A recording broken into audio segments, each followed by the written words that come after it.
সব latest update পেতে subscribe করুন আমাদের চ্যানেলে আর বেল আইকনে ক্লিক করতে ভুলবেন না।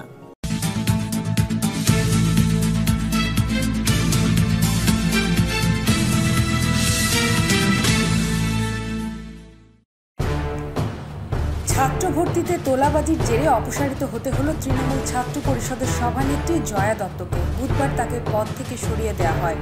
জয়া দেবীর বিরুদ্ধে মূলত অভিযোগ, তিনি কড়া হাতে তোলাবাজির মোকাবেলা করতে পারেননি।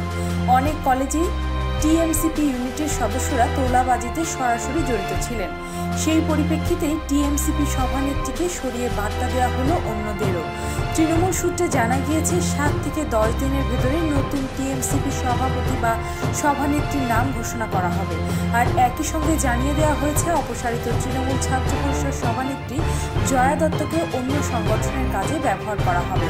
এবার কলকাতা সহ রাজ্যের বহু কলেজে ছাত্রছাত্রীদের ভর্তির নামে বাড়তি টাকা আদায়ের অভিযোগ ওঠে তৃণমূল ছাত্র নেতাদের বিরুদ্ধে। এই তোলাবাজির অভিযোগে রাজ্য রাজনীতি সরগরম হয়ে ওঠে।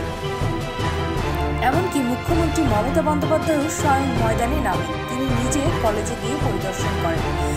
শিক্ষামন্ত্রী কলেজে কলেজে পরিদর্শন করেন। এরপরই কলকাতার 4-5টি কলেজের ছাত্র ইউনিট ভেঙে দেওয়া হয়। তৃণমূলের ছাত্রনেতা গ্রেফতারও হন। এদিন খোদ সভাপতিকেই সরিয়ে তৃণমূল কংগ্রেস দৃষ্টান্ত স্থাপন করে। বিরোধীদের সমালোচনার মুখ বন্ধ করে দেয় একেবারে। চটজলদি ব্যবস্থা নিয়ে এমন দৃঢ় পদক্ষেপের অর্থ ছাত্র ভর্তিতে অন্য ছাত্র নেতারা যেন সমঝে চলেন। তা না হলে তাদের বিরুদ্ধে ব্যবস্থা নিতে দুবার ভাববে না তৃণমূল কংগ্রেস।